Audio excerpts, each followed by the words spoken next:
I don't know. It happens. Now keep in mind I was 18, she was 17. Alright, so if you're young, you shouldn't do this. But I held her hand and walked her to class sometimes. And the teacher said, oh, she's throwing her life away. I did, right? And we would walk, and I wanted to be close to her, and I wanted to talk to her, and I wanted to walk with her, and I wanted to be next to her, and it was all about her. When the bell rang, I don't know how I did it, but usually I'd be wherever she's at. Every Sunday morning in church, guess where I was standing? Right next to her. Because back then we had the greeting time. Do you remember the greeting time today? And you would shake people's hand, and if you were lucky, you get to hug some people. And I would make sure I got my hug every week. My weekly hug. That was about the only time I was going to get a hug. So it started out like that. You know, over the years, it changes. You get jobs, you get jobs, you get families, you get all these things, and it's like, somehow, if you're not careful, guys, now check this out, look at me, y'all have all seen a little boy, he's cute, I know he's cute, because he looks like his Yonda.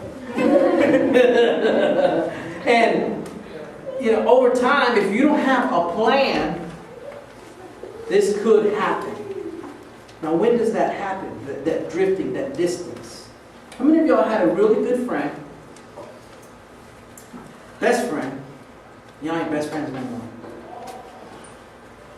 What happened? Let me ask y'all something. With that best friend, do you talk to them still like you used to? Yeah. Do you go places with them like you used to? No. Do you hang out with them like you used to? Do y'all spend time together like you used to? What happened? Huh? Distance. It happens. Yeah. That's the same thing that happens with God. You know why He's telling this church, draw near to me? Y'all don't know why? Because they have drifted away from Him.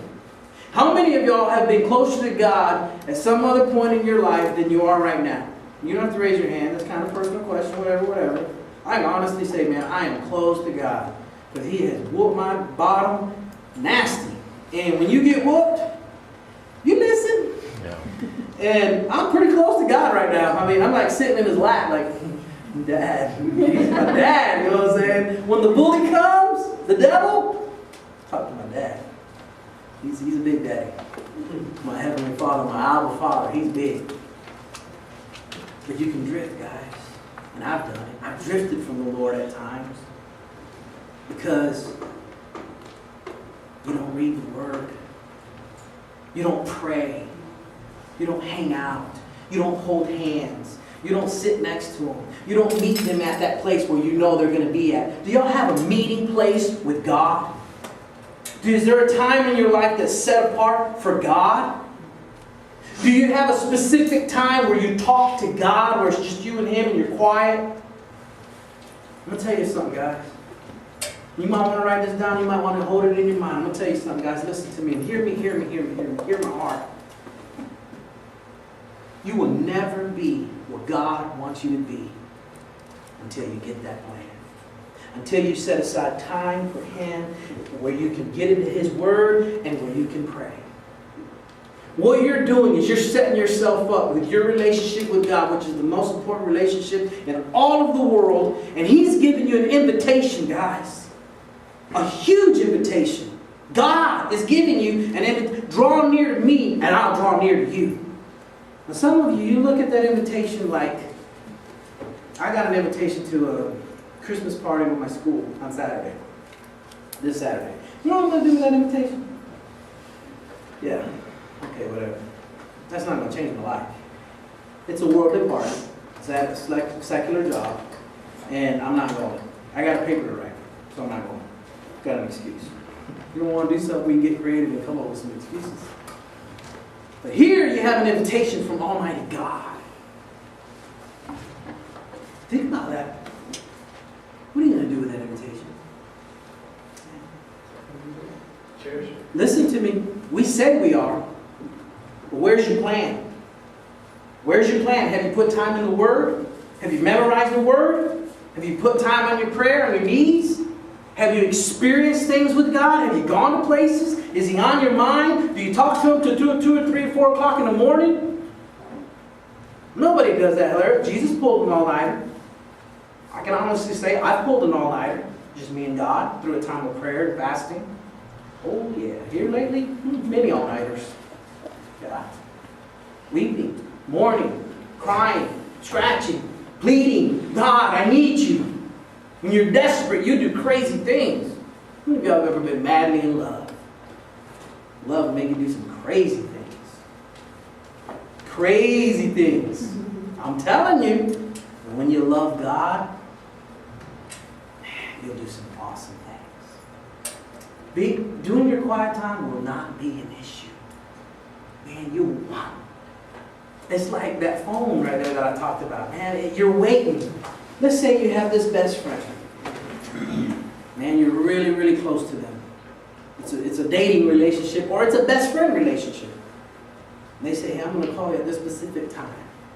And you really, really, really want to talk to them because you haven't talked to them in forever. Like some of y'all are with God, you haven't talked to Him in forever. You don't know when was the last time you heard a direct word from Him. And I mean for yourself, you and Him, not Hilario, you and Him. He does speak that way. But there is no substitute for your own personal walk with God. You draw near to God and He draws near to you and you begin. Let me tell you the first thing that happened. How I know someone's walking with God. They're the last one to judge. They are the last one to say, you see sister so-and-so? You see brother so-and-so? Da. You know what they do? Check this out. Draw near to God, He'll draw near to you. Cleanse your hands. What does that mean? I know it's time. Thank you, David. Cleanse your hands. You know how you know when somebody's walking with God? The first thing they do is they look at their hands. Peter was on a boat. Jesus came in.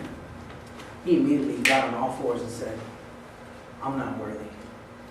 I'm not worthy to be even in your presence. I am so unworthy. That's how you know someone is dealing with God, because they look at themselves instead of what all of us always want to do. Ain't my fault. There was a commercial back in the day, a football commercial. And he said, well, if the team is losing, the first person I got to look at is myself. It sounded real humble. And he goes, well, I know it's not my fault, so it must be this guy's fault. It might be that guy's fault. And then he told the commentator, it might even be your fault while we're losing. And we're all like that, the blame game. You know, what's up with this? What's with all this mess, girls? Who didn't clean up? I don't know, Dad, not me. I don't know, Dad, not me. I don't know, Dad, not me. Well, I guess the mess got there on its own, right? We're a lot like that, guys. How come our lives are all... Why is that? Whose fault is it? It's the pastor's fault.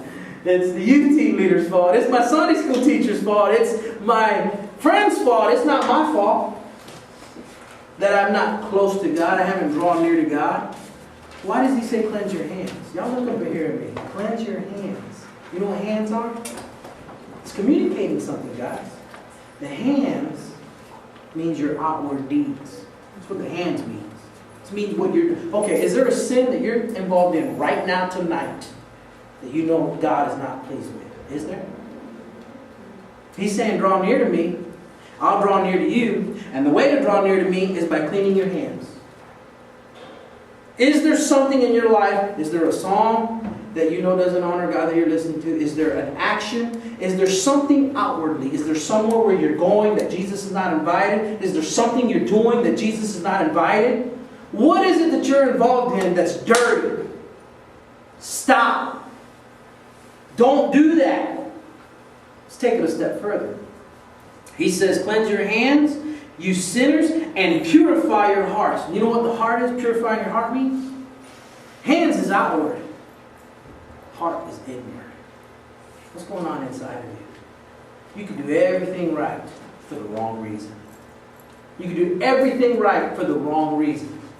Oh, I don't drink, and I don't cuss, and I don't do this, and I don't do that, and I don't do this, and I don't do that. Because I want to look good. Because I want to be a good person. You a Christian? Shoot, no, I'm not a Christian, man. I'm a something. I'm a Buddhist. I'm a Jehovah's Witness. I'm a